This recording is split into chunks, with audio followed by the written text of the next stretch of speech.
बाबा को भगवान ही मानते हैं, लेकिन बाबा ने जो गलत काम करोगे अब लौट के ना देखे। बाबा को तो कोई दोष है ही ना कि इनके भी अंदर जो बाड़ी सुनते थे इनकी, तो यही सोचते थे कि ये भी भगवान है। तो बाबा ऐसी शक्तिदार हैं, तो अब हम इतने लोग बीमार लग गई है हमारे, बाबा आके नहीं हमें ठीक कर दें, तो बाबा की हम शक्ति जाने कि हाँ बाबा सही है, ये बाबा का सुना बेकार है।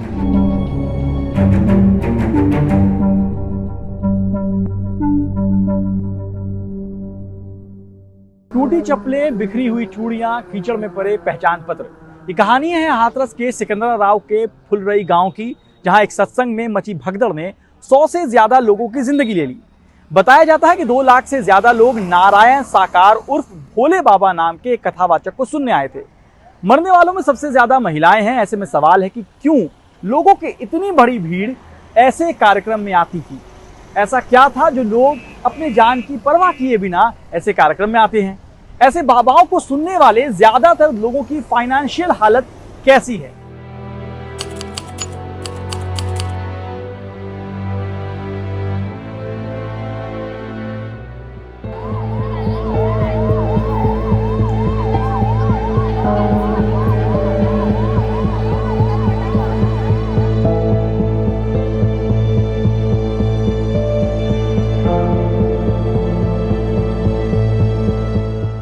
भोले बाबा को मानने वाले अस्पताल के बिस्तर पर लेटे हुए हैं। कई भक्तों में नाराजगी है तो किसी की उम्मीद अब भी कायम है। लोग एक अचानक भाग रहे थे, गर्मी की वजह से जगह नहीं थी निकलने की, बाहर को आ रहे थे, फिर एक के ऊपर एक गिरते जा रहे, भीड़ ज़्यादा थी और धक्का दे के ही सब निकल रहे थे आगे। सबको जल्दी पड़ी थी मैं आगे निकलूं, वो कह रहे हम आगे निकले, इस तरह से भगदड़ हो गई। फिर उसके बाद मैं गिरी, मेरे ऊपर काफ़ी महिलाएं गिरी।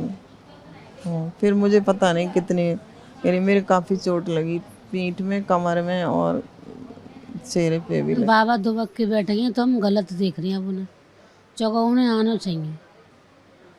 पब्लिक तुम्हारे पीछे दौड़ रही है, सालन थे तुम्हारे चरणन की धूल ले रही है और तुम ऐसे कैसे दुबक के बैठ सकता।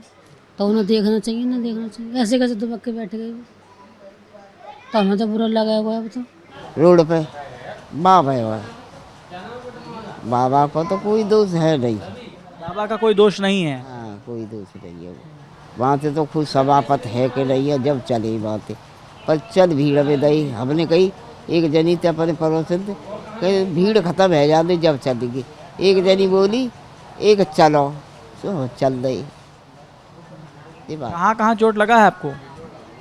हाँ, सगरी ये सब खुद ही पड़ी है, जो सगरी दे खुद ही पड़ी है।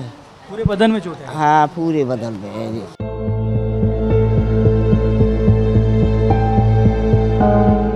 किसी की आस्था उसे सत्संग ले आई तो कोई मोहल्ले की महिलाओं के साथ बस यूं ही चली आई। लेकिन सवाल ये है कि आखिर किसी बाबा के पास लोग क्यों इतनी संख्या में आते हैं। हमारे कष्ट दूर रह रहे हैं परमात्मा के जाने से, तो हमारे लिए तो लाभ ही है। जो हमारे बच्चे 2 टाइम की खाना मिल जाए हमारे बच्चों के लिए, तो वही हमारे लिए लाभ है सब कुछ। आप भोले बाबा की बात करिए, भगवान की बात करिए? भोले बाबा की बात कर रहे हैं। कहूँ ना होते भैया बसाई दूर किराए पर रह रहे हैं। 14-15 साल थे जब जोड़े गायन थे, तब तो इनसे प्रार्थना कर रहे हैं, फिर वो जी हमारा घर बनवा दे, फिर वो जी हमारा घर बनवा दे। अभी तक तो हमारा घर बनाना, किराए पर रहते हैं। हाँ। 2002 से जुड़े हैं हम। तो ऐसा कुछ नहीं है। जो हमने तो सोचा कि कोई मंदिर में जाते हैं पूजा करते हैं, कोई कहीं जाते हैं तो पूजा करते हैं, कोई महजिद में जाते हैं पूजा करते हैं। हमने ये सोचा कि इनके अंदर नूर बसा हुआ है भगवान का, तो ये बाणी भगवान की बोलते हैं देते हैं। तो ऐसे ही हमने दर्शन उनका करना शुरू कर दिया। हम पहली बार ही गए सत्संग में। आप पहली बार गई? हाँ, कि हम देख के हम सब ऐसे करते हैं कि ऐसे ऐसे बाबा की बागु है, सही है जाता है निकला, हम देखे हैं। तो पहली बार में ये दुर्घटना है गई। तो आप बाबा का पहले सत्संग कभी नहीं सुना था? ना, बीमारी या कछु कोई खाद पीत हो बस सब कर देते हैं। एक बच्चा मेरा दारू पीता है, क्या है? दारू पीते एक लड़का। दारू पीते हैं। हाँ तो वो यूँ कह रही कि क्या कहते हैं कि दारू फारू उनकी आते सब छुटा देते हैं वो। अब दिमाग हमारे में भर आई, हम चले जाए, छूट जाता छूट ही जाए।